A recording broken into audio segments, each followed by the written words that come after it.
Good morning and welcome to Rising. Thank you for joining us on this introspective journey through the news and the events that are shaping America and what is to come. What do you think about that, Lindsey? Well, I want to point out the obvious that we matched once again today. We're 2 days in a row, sort gray of hues. shadows being cast upon the American Well, the government is shut down, so there's a couple shadows being do cast like that. over what's going on. But hopefully That we can is- sort it out soon as we inch closer to the longest shutdown in our country's history. Oh. Not the best. Music to my ears. Not the best thing in the Keep world. going. Keep going. Coming up on Rising, Amazon said this morning that it would be cutting 14,000 jobs as it invests heavily into AI development. Plus, USDA says that no SNAP benefits will be rolled out on November 1st due to the government shutdown, and the agency is blaming Democrats. And beef prices are rising, but President Trump's near-term solution to purchase beef from Argentina has earned him backlash from some Republicans and agriculture industry groups. But first, like always, we're going to start with Robby. What is on your radar? You'll like this, I'm sure. Democratic Representative Eric Swalwell has a bold plan for what his party should do if it takes back power in 2028. Bulldoze President Trump's new ballroom. Seriously, I'm not making this up. He recently wrote on X, "Don't even think of seeking the Democratic nomination for president unless you pledge to take a wrecking ball to the Trump ballroom on day one." He got some well-deserved pushback for this unhinged tweet, and so followed it up with a comment that it should be at least renamed the Barack Obama ballroom. Well, I guess at least that would involve literally destroying something just for pure spite. But it's telling that Swalwell's initial impulse was to tear down what Trump has built, a new ballroom where the White House's East Wing used to stand.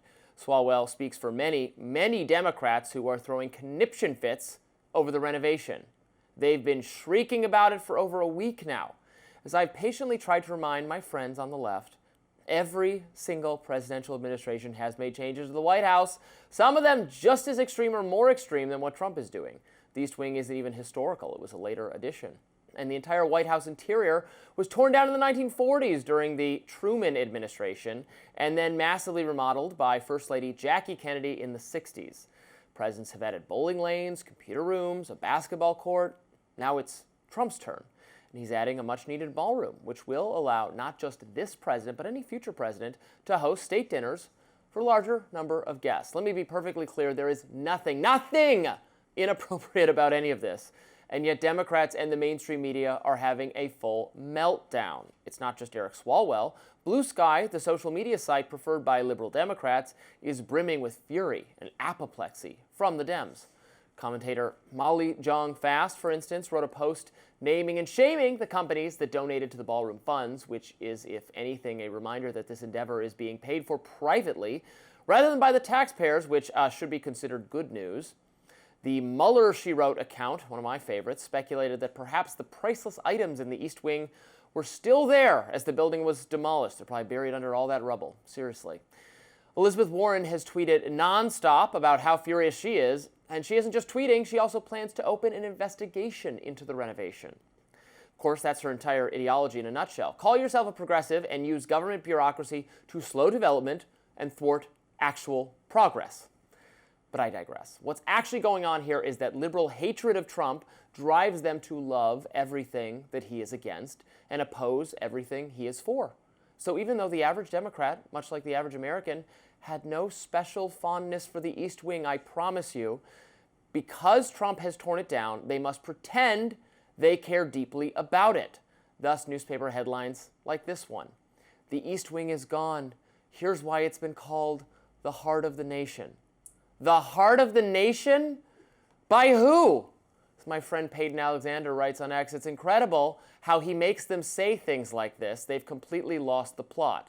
I can't say it any better, actually, than Glenn Greenwald, who writes, the unhinged and hysterical rage over Trump's remodeling of the old, outdated, crusty East Wing is the type of reflexive anti-Trump meltdown that has so often made valid criticisms of him fall on deaf ears. Classic boy who cried wolf syndrome. Yeah. Credit to the Washington Post, a mainstream newspaper that nevertheless published an op-ed declaring Trump was right to renovate the White House and build a ballroom. The Post only laments that new construction is so much more difficult if you're not the President of the United States, who can wave away onerous government requirements that make development so costly and time-consuming. The Post writes, the White House cannot simply be a museum to the past. Like America, it must evolve with the times to maintain its greatness. Strong leaders reject calcification. In that way, Trump's undertaking is a shot across the bow at NIMBYs everywhere. Well, amen to that. NIMBYs being the not in my backyard people, the people who reflexively fight any new construction, development. The reason we can't build anything, we don't have enough housing, it's because of NIMBYs. Oh no, there's a shadow, it's on my building, we can't build, stop it. The Elizabeth Warren mindset writ large, it needs to be, that's what needs to be destroyed, not the new ballroom. We will destroy a calcified progressivism that prevents us from building and making our country great. I was going to ask what a NIMBY was. Thank you for breaking There that you down. So I disagree with Swalwell. Obviously, I'm not one to waste money, right? Okay, Yes. you can certify me a cheapskate. I would like to keep all the money. Let's not knock it down. That's a foolish idea. So kind of funny as you read that, because I don't take that seriously, and hopefully the next Democratic president will not either. But I do think why the ballroom is a bad idea in general is because it shows wastefulness as the country is struggling right now. I saw an AP poll that showed most Americans actually are growing anxiety over the state of the economy and certainly uncomfortable with their current day. Only 32% of Americans How is this actually adding to their anxiety? It's because private businesses are donating Robby, to it. The government is shut down. People are about to lose SNAP benefits, and the president is spending $300 million with his rich 1% friends to build a ballroom that no one asked for. None of your money is being spent but on this. I know, but it just shows frivolousness at this time. I'm not done though. Destruction of a historic site, no matter how many times it's in the news, it doesn't matter about if people talked about it every single day. It's still historical. First ladies have offices there. People walk through there for years. And you say it's not the history. Our country and the White House hasn't been around that long in comparison to world history and countries all over the globe. The whole and so thing was knocking the whole thing down. in living memory.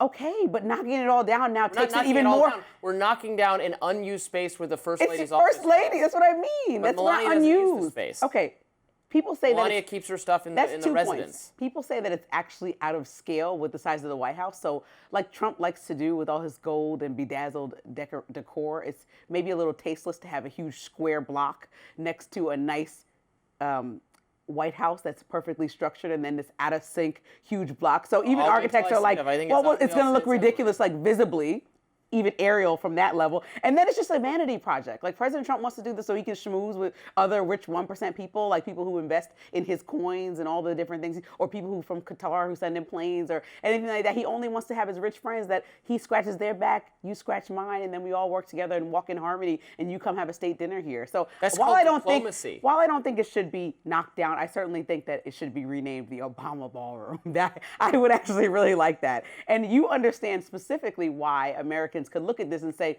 wow, I wish they could give that $300 million to the American public because we're suffering right now, because the government's still shut down, and because a lot of people who are vulnerable, which we're going to talk about later, are losing some of their benefits or watching their health care costs rise dramatically. But mind you, y'all are over here getting ready for a party, a $300 million party, to not be in a tent. This cost them nothing.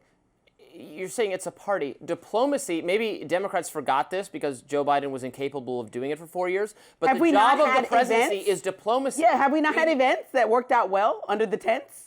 They worked out really well. I watched them happen. No, everybody hates the tents. No, who's everybody? Who's everybody? You can't. Literally Robbie cannot Literally take a broad everyone. paintbrush No, and speak for everyone. I hates the speak tents. for literally everyone who said the tents were a bit ridiculous. No, I just think that, and there's also a process. President Trump likes to skip over the process. need to get those so remote generally, bathroom there's a facilities. national trust for historic preservation. So any other president would have had a dialogue with them, let them know about the changes, had a discussion that includes public comment. They represent public comment.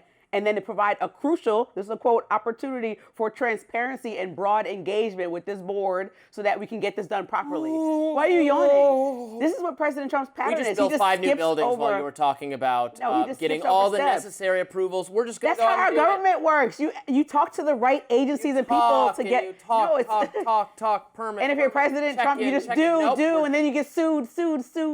Like, so what do you want to do, Robbie? Either one's we're a waste going to of do time. things. We can just do And then things get now. sued later. We can Fine. just If do that's things how you like to live your life and run our No one's government. suing him over this. He's allowed to do I'm just this. saying down the line, this has been a history of this last 10 months or 9 months that he's been in his office, that he does something and the Supreme Court's like, oh no, he does something and then he gets a lawsuit from the ACLU. He does something unconstitutional. And it's like, The okay. Supreme Court should check him. But building a much-needed ballroom for the White House It wasn't is not much illegal. needed It's at not this time. unconstitutional. It's costing the taxpayers nothing, and it shows where Democrats' foolish priorities are. Coming up on Rising, Former President Biden gave his first speech since he started cancer therapy. We'll recap that.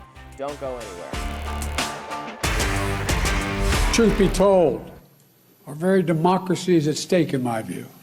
We all agree that our politics is broken, that political violence, never acceptable, is out of hand, that America should be a place not of extremism and fury, but of decency and grace, that our institutions are what makes us the envy of the world, and our democracy is worth fighting like hell for. President Biden there speaking at the Edward Kennedy Institute Monday, where he received a Lifetime Achievement Award. Was his first time speaking publicly since he completed a round of radiation therapy for prostate cancer. Now, the former president urged Americans to stay optimistic and praised universities and comedians who have stood up for President Trump, and even stood up to President Trump, and even shouted out Republican officials who vote or openly go against the Trump administration, encouraging more resistance going forward. I know the idea of America depends on our respect for the institutions that govern and guarantee a free society. It depends on a presidency with limited powers. It depends on a functioning Congress. It depends on autonomous judiciary. It depends on a free and independent press. We remain in the battle for the soul of our nation, in my view. And that means we, all of us, and I mean all of us, have an enormous responsibility to protect the institutions upon which the fate of our nation rests. Now, Biden closed out by saying, quote, "I can't sugarcoat any of this. These are dark days." And that brought a firestorm of criticism from conservatives online. Political commentator Link Lauren wrote in response on X, "It was a dark day when you opened the border and allowed millions of illegals to flood in with drugs, crime, and terrorist ties. It was a dark day when you called half the country garbage." Yeah. I know you were probably happy to hear from Biden. You said you've been wanting to hear from him. He got a Lifetime Achievement Award. You should be very... Sarcasm. No, I don't need to hear from Biden ever again, honestly. You wanted to hear so much from him. You wanted him to speak about all the different things going on from Jake Tapper's book, respond. Oh, yeah. You wanted everybody to answer. Any of that. Well, he's still public. He's not hiding. Like, you know, you feel like, come out, speak for yourself. And speech about how... He got a Lifetime Achievement Award. That's a big award, a big deal. I was happy to hear from him as an 82-year-old who is overcoming, hopefully, prostate cancer, to see him out and about and standing and accepting an award and sounding very similar to how he sounded when he was actually president. I am shocked by this. It makes me happy to see that, just from an emotional level, that he's healthy and there.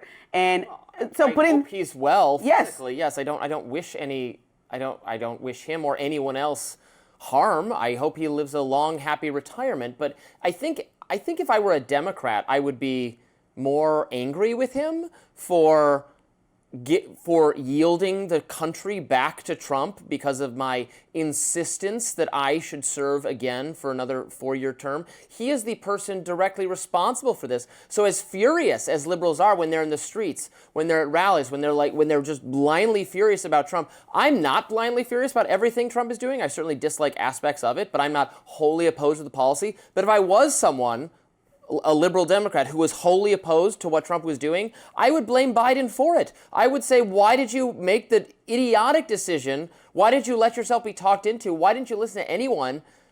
Why didn't you surround yourself with people who could speak freely and say, you can't do this, man, for another 4 years? He clung to it until it was too late to have a reasonable succession process, at which point Trump winning was basically a foregone conclusion. There's nothing else they could have done at that point. Look, I think that when we talked about everything that came out from Jake Tapper's book, and we talked about how Jill Biden was making a lot of the calls, and we see Kamala come out with her book, or Karine Jean-Pierre come out with her book. Her idiotic book. I just said, first and foremost, if democracy was at stake, and it was as dire of a situation that everyone described it as, the fact that everybody sat back, whether they knew or didn't know, had access or didn't have access, waited until that debate performance to say something, is a tragedy to me, right. And why the Democratic Party is trying to reassess everything right now. But I still think, going back to what Biden just said, is that he's speaking on a moment he was accepting an award. He probably could have just left it out and just accepted his award humbly and not talked about the current president, because he's not really in a position to get back into politics, since a lot of people felt that he dropped the ball.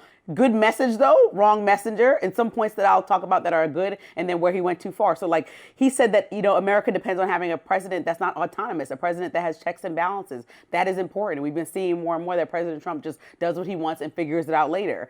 America has to function with Congress, using Congress, right? We have to be engaging them when we're going to shoot boats in the Caribbean and shoot boats that are owned by Venezuela and just say, oh, we're just going to kill everybody on there. Like, he's skipping Congress in many ways. And then we also have to have an autonomous Supreme Court. The president should not be in conversation trying to overly put people there that are going to side with him, even though I know you argue some people don't always side with him in certain ways, but we should not feel, the American public, that the Supreme Court is biased in any way. They're supposed to be an autonomous entity that kind of just operates individualistically. And that's, well, they do operate individually. well, people think that the Supreme Court is stained ever since, I mean, we can go back to the leak that came out of the Supreme Court over Roe v. Wade. It's like, what's going on here? Is this political or not? Well, it is I mean, they have political views. They're ideological people. But they're supposed to be going off the law of the book, right? These are not people that are supposed to go off their political but the law views. is, I mean, the law is subject to interpretation. I mean, this is the whole... Well, this is Biden's, I'm just saying, this is his points that I agree with. And then some points that I don't, or that I also agree with, is that he's saying this is dark times. Now, I also am very clear and consistent that we are not in the worst of times, right? We've had world wars in this country. Like, we're not in the worst of times, but we're not in the brightest days. Conservatives were so mad because he called these dark days. I mean, it's not the brightest days when the president is at Charlie Kirk's funeral screaming, "I hate my opponents," at somebody's memorial service. That's not the best and brightest of days that we want to see from our country. It's not the brightest of days when he says he won't forcefully come forward and say, I'm not going to seek a third term. That's actually against the law. He should just say that. Most recently, not even just admitting that he won't. It's not against the law to not say whether you're... No, he should. It's against the law to to be a president for a third time. He knows that, but he should just say that while he's in the cockpit with reporters. And we are. So I think that's not the brightest of days, right? It's not the brightest of days when we see that our president is currently trying to weaponize trade policy and using the same thing he uses Canada that he used against China. And so yes, we're making prices go up for all Americans. It's not the brightest of days. And so I think Biden has some good points. Wrong messenger. I don't really want to hear a lot of critiques from Biden right now when it comes down to policy because he took too long to get out of the race. I agree with you there, and has too much on his shoulders right now about why we're in this situation in many ways. But I do think good message, wrong message. No, he's getting that award separately. But the message that he gave during the speech, I agree with certain points. If it would have come from somebody else, maybe a better or more well-received on my end. I don't know what he deserves an award for. He didn't... Lifetime achievement. He served his entire life in Congress. Well, I don't know if Trump has lifetime achievements. He has a number of them in just the last couple weeks. So maybe someone will recognize that at some point if we could stop giving lifetime achievement. I'm sure Trump will get plenty of awards. Maybe he'll get them in the library that he funded by the Qatari jet that he was gifted, or that'll be there, or funded by suing all the newspapers. He can use and have a huge ball. Of peace should be celebrated. Or he can have his own achievement party. Just clinging to power for however many decades Joe Biden did. I'm not sure. He got voted into power, Robby. That's how that works. He didn't just cling and just make everybody vote for him. Constituents went out and put Biden in position. They didn't hold a nominating or primary process that final time, which they really should have done. But Biden spent his whole career in politics. He got voted in. All right. Well, so did Trump. Okay, here we are. Next up, Illinois Governor J.B. Pritzker has a warning about the 2026 elections. Don't go anywhere. Illinois Governor J.B. Pritzker sat down for an interview with MSNBC's Nicole Wallace recently. Now, the two discussed President Trump sending federal troops and ICE agents to cities and elections and the 2026 elections. Pritzker issued a warning for what he thinks is ahead. I believe that what he's trying to do is interfere with the 2026 elections using the military. And so I think he needs to prove otherwise, because at the moment he's following precisely a kind of playbook that we've seen throughout history. But also each of the items that would lead to, the military, standing outside of our polling places or seizing the ballot boxes if he doesn't like the results of the election. Pritzker, however, also said that he wants to separate himself from the idea that he's comparing Trump to Hitler. This moment caught the attention of some on the right on X. Let's watch. I'm not suggesting, I haven't suggested that Donald Trump is Hitler. I wouldn't say I don't think any Democrat has. I actually, and I think it's a smear that they project back on to critics. The most brutal critiques have come from people that have seen him far more closely than you or I combined. I don't think it's true that literally no one in the Democratic constituency has called him Hitler. Certainly there's a lot of fascist talk. I'm sure there's plenty of Hitler talk. There's plenty of he's Hitler signs at No Kings type protest rallies, so that's just not true. But that's your right to feel that way about him. And certainly if you think he's going to subvert the 2026 election using the military, if you actually think that, you are calling him a fascist, because that is something a fascist would do.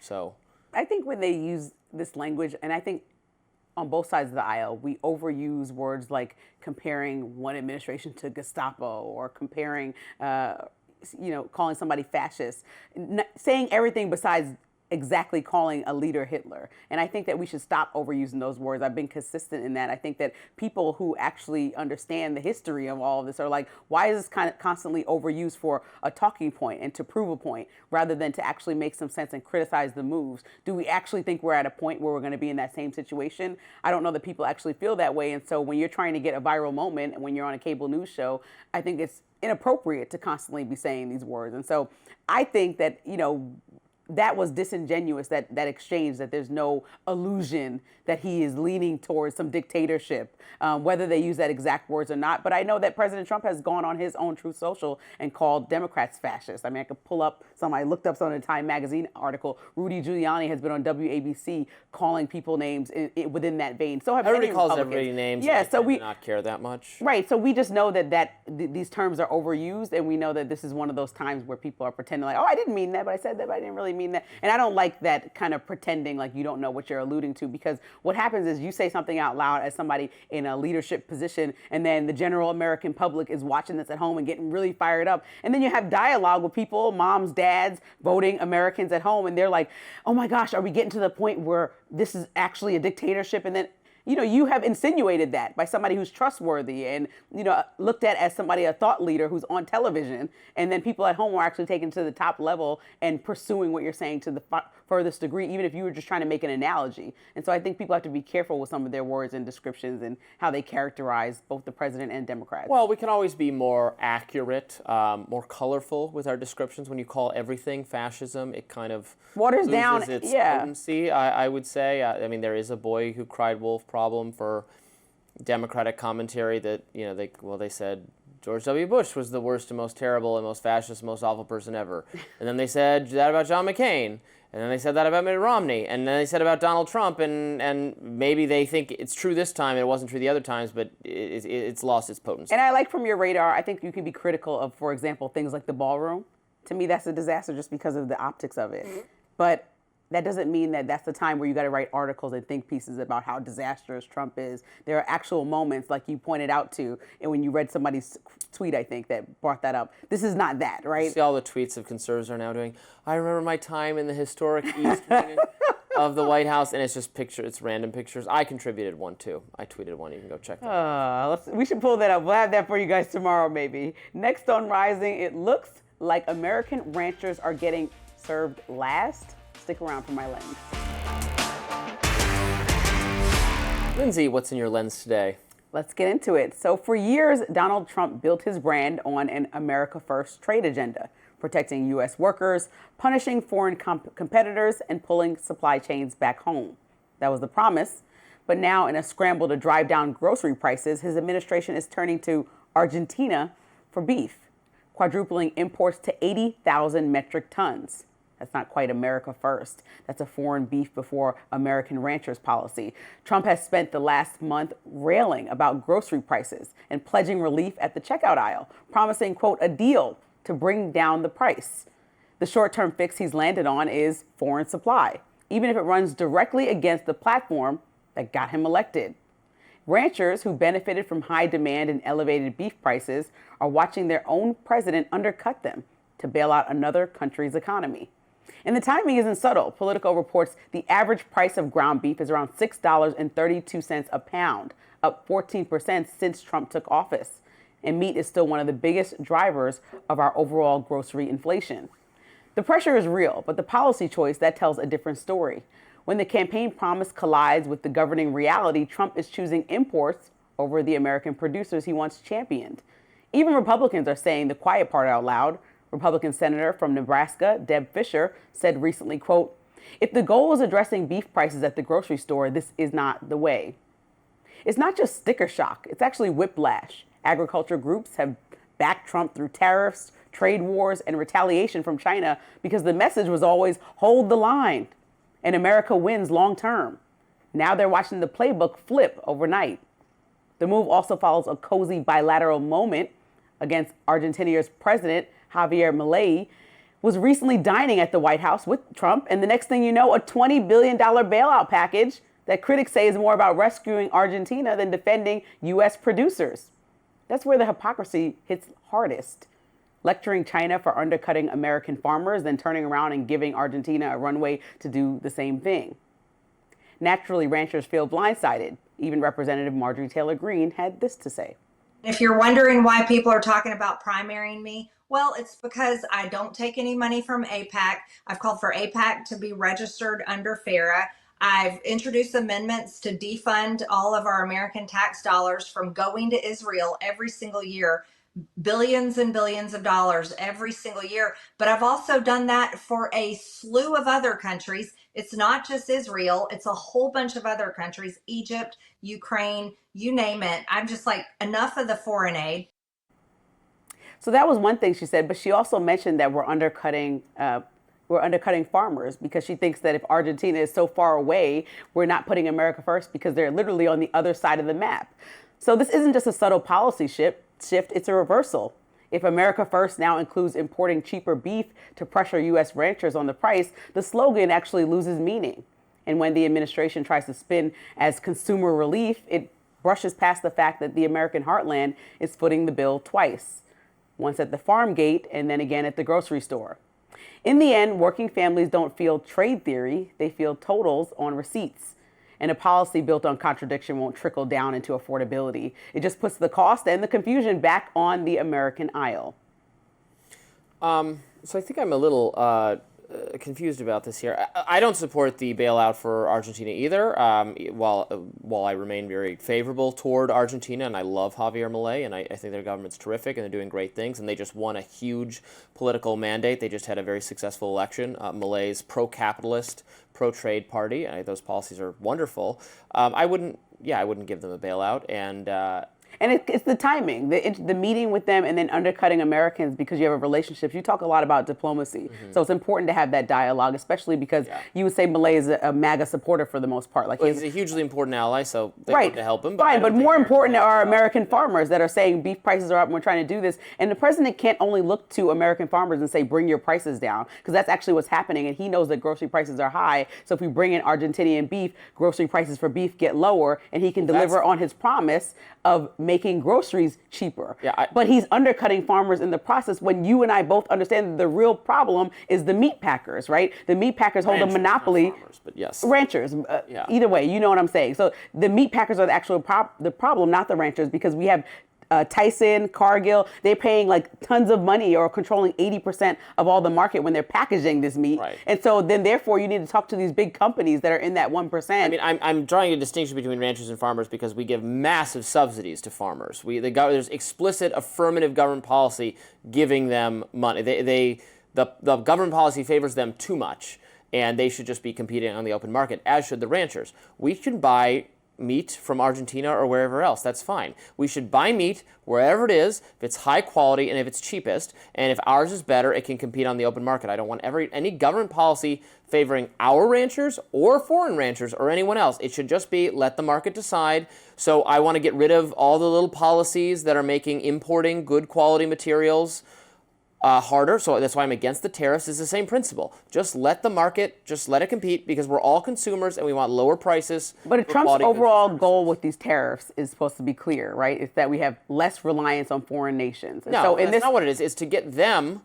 to stop mistreating America and give us more favorable trade policies. That's right, but then we will also have multiple businesses here. He's trying to also at the same time bring businesses back here to make GM and all these people that we buy steel from to work in America. That's his pie in the sky dream that he's selling, right? That's what he's trying to say, though. Even if you disagree with it, that's his misdirection. No, but that's not going to happen. So he's just saying something that it's a lie. He's just repeating that. He wants to bring jobs here. He's saying that directly, that he wants to build plants here for steel to be made here. He's saying that that's the ultimate goal. And so it might hurt a little bit in this time. For the future, it'll look like that. So is that a lie? I don't know if it's a lie or not. It's not going to happen. You would not have. You'd have to. But that's what he's trying to sell about why it's going to hurt right now for tariffs for a decade to get the things to get built here. It's not going to happen. It's just not. It's pie in the sky. Fine. Maybe it could be whatever pie in the sky, but that's what the man is saying. Believes it. No, he's saying we're going to negotiate great trade deals so we can have great relations with other countries. That's what he's saying. That's what he means. That's what he believes, and that's fine. So we're quadrupling the beef import from Argentina, Good. and we're undercutting farmers at the same time. So how is that America first? Undercutting. I mean, because ranchers. Because it's we're undercutting cheaper ranchers at the food same for time. consumers. Yes, but at the same time, they are losing money because now you're taking the competition out of the market because you're bringing prices down when they're trying to No, I'm invest. adding competition, which brings prices down. That's what we want. Marjorie Taylor Greene, I wish we had the correct side. This is somebody who's a flagship of your party. We played the wrong side earlier, where Marjorie Taylor Greene is arguing the exact opposite point. So where does MAGA stand on this issue? She is literally like, this is a terrible idea. I don't know who's advising President Trump. And she was screaming, saying, why are we bringing beef from the other side of the world when we can literally get it from our own ranchers in You America? want beef prices to be higher? No, she's saying that that's what we can do to I try don't care what we she's can talk. saying.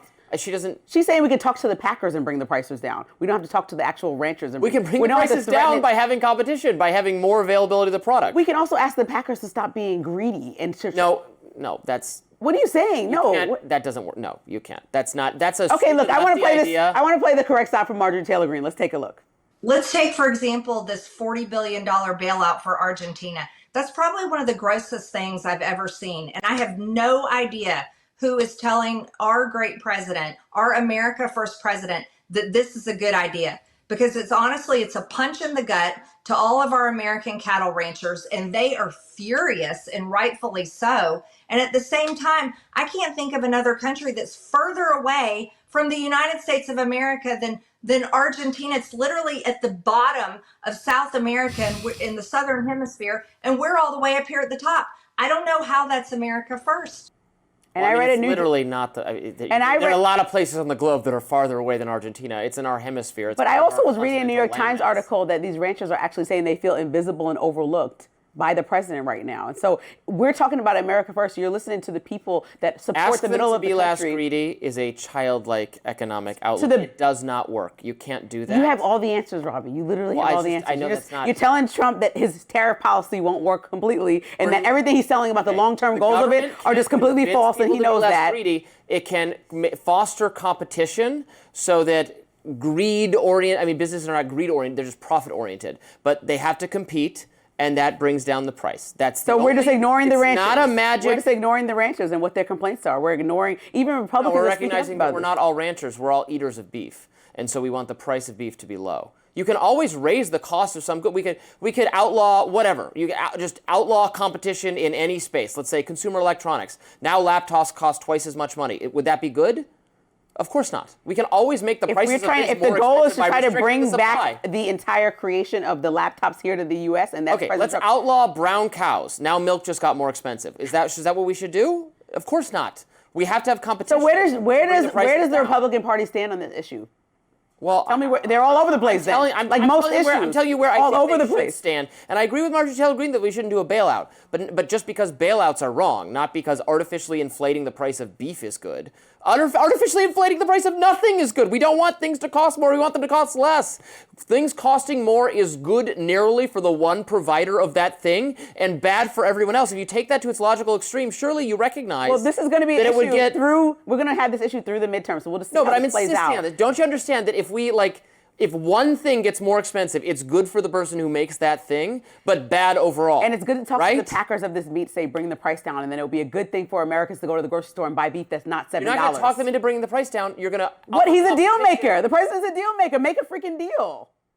I don't know what to say. That is not. Make a nothing deal with works Tyson. like that. Nothing works like that. The president seems to think so. So make a deal. Nothing works like that. It faces competition, and the price gets cheap. That's like how all. Okay. Up next, USDA has warned that SNAP benefits will not be going through on November 1st over the government shutdown. Stay with us. The U.S. Department of Agriculture announced that federal food assistance will not be given out to more than 40 million Americans if the government's shutdown stretches into November. In a message posted on the front page of its website, the USDA directly blamed Democrats for this development, saying, quote, Senate Democrats have now voted 12 times to not fund the food stamp program, also known as the Supplemental Nutrition Assistance Program, SNAP. Bottom line, the well has run dry. At this time, there will be no benefits issued November 1st. We are approaching an inflection point for Senate Democrats. They can continue to hold out for health care for illegal aliens and gender mutilation procedures, or reopen the government so mothers, babies, and the most vulnerable among us can receive critical nutrition assistance. The nearly 90-year-old program provides monthly benefits to low-income families to help them afford food. Democrats argue that the program has contingency funds, which can be used to cover at least some of the costs in the event of a shutdown. But the USDA says those funds are only meant for unforeseen events like natural disasters, and that the current shutdown does not qualify as an unforeseen event. The announcement has been ripped by Democrats. Congresswoman Rosa DeLauro and Angie Craig writing in a statement, quote, "This is perhaps the most cruel and unlawful offense the Trump administration has perpetrated yet, freezing funding already enacted into law to feed hungry Americans while he shovels tens of billions of dollars out the door to Argentina and into his ballroom." But Republicans are adamant that it's on Democrats to help reopen the government if they want SNAP funding to continue. And some on the right take issue with the fact that so many people are on SNAP benefits in the first place. Writer for Town Hall, Amy Curtis, says this is unsustainable. We cannot have more than 10% of our population relying on government for food. In the meantime, people who are on SNAP benefits are being encouraged to utilize local food pantries for their needs instead. We're now in day 28 of the government shutdown, just 1 week away from matching the longest shutdown ever. Unfortunately, I think we're going to get to the longest shutdown ever and pass it, which is pretty terrible and embarrassing, but also, I understand all sides of this coin.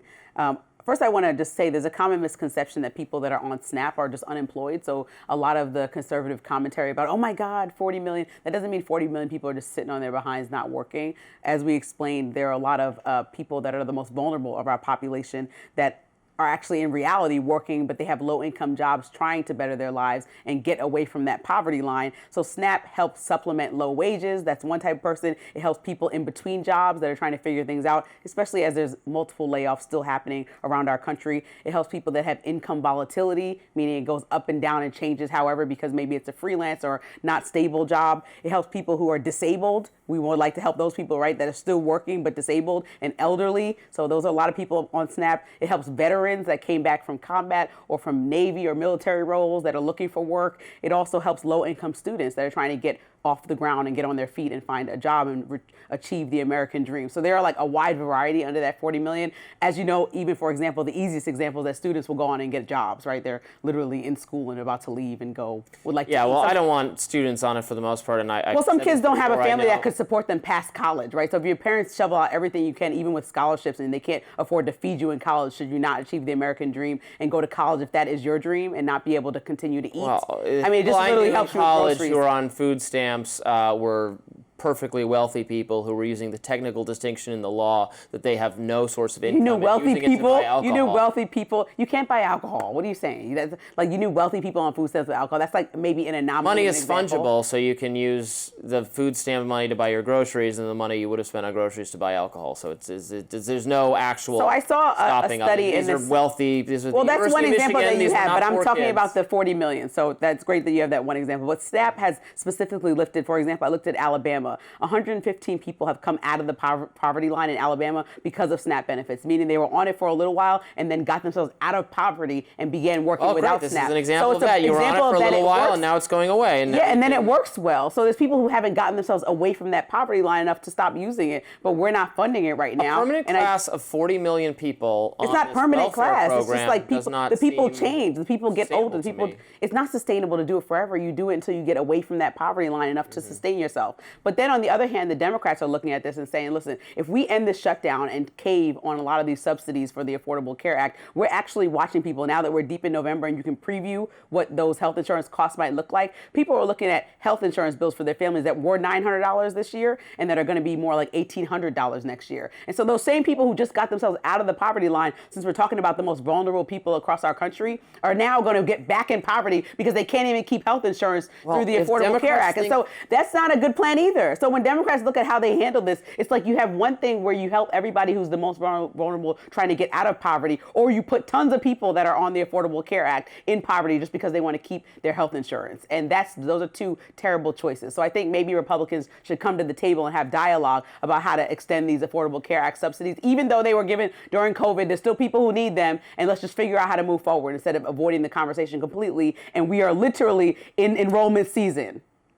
Can I The say end. something now? Yes. I had a lot of They feelings about they that. got to pick one or the other, I guess. If Democrats think the 40 million people on SNAP benefits need to get that immediately, then they got to vote for they got to pick one or the other. If they want to make a stand Why do Republicans not care about one or the They other? make a stand about, because we're in debt. We're massively in debt. There's not enough government money to pay for we are wrecking our children and our grandchildren's future because we spend tons of money on entitlements and welfare and defense, and there's not enough money. And we can't tax people more to pay for it. We have to cut things. We have to let things go. We have to fire some federal employees. We got to eliminate some programs. We got to reform entitlements. We got to take money away from the ridiculous amount of money we spend in healthcare benefits for old people. We got to fix all that, and serious-minded people know it. And every time you actually talk about it, then old people vote for Democrats and stop you.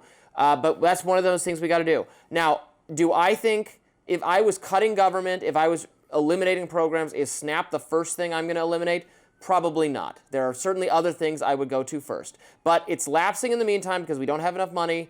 Something's got to go. We can't do massive subsidies for insurance companies and maintain this massive welfare program. Got to pick one, Democrats, or find me something else to cut. Say, we're spending more on healthcare here, we're spending more on welfare here, but here's the thing I'm willing to get rid of. What's the thing? Tell me what the thing is. I'll be for it. Whatever it is, I guarantee you, I will be willing to cut it.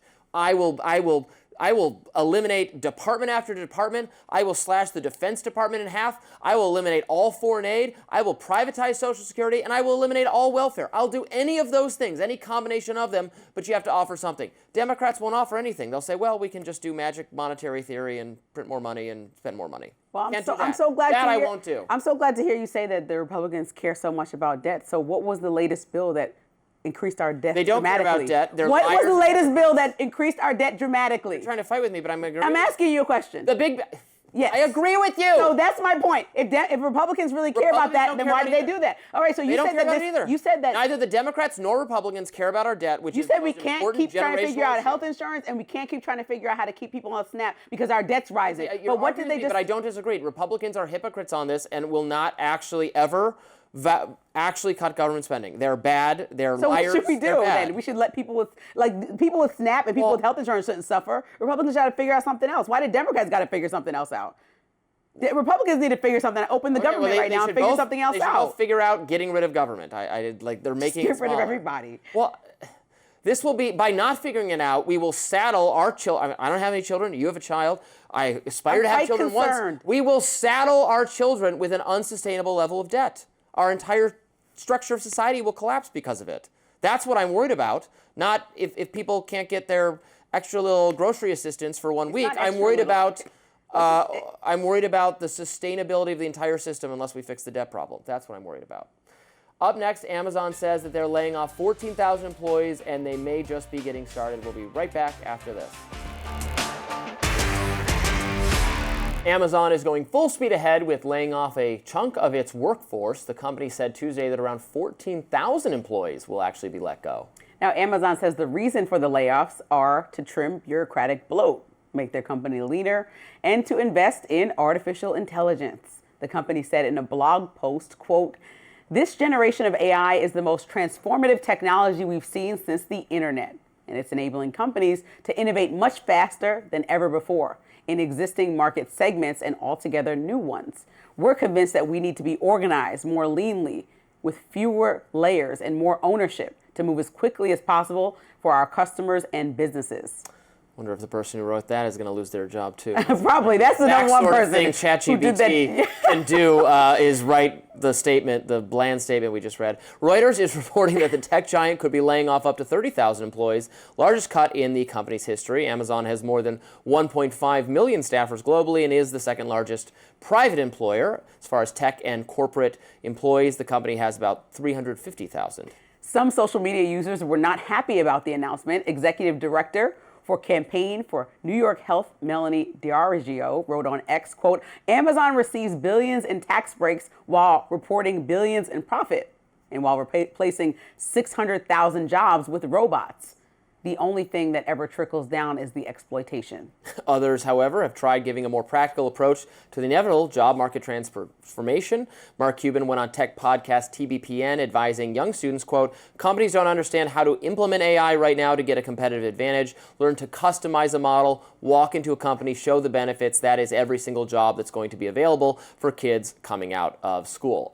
Yeah, we have very little time to discuss this because we've been going hard on some other topics today, but I agree with Mark Cuban. Look, these are, by the way, this is the jobs being cut here. This is actually not people working in Amazon warehouses. This is middle. A lot of the conversation was who's going to pack the boxes and do all these jobs. So far, still mostly people. Okay. This is middle manager, corporate tier people who, I'm sorry, don't go to school to get a degree in writing a press release. Don't do that. That's not a good job. That is the easiest thing for AI to take your job, is if your job is to write press releases. Like very basics comms functions.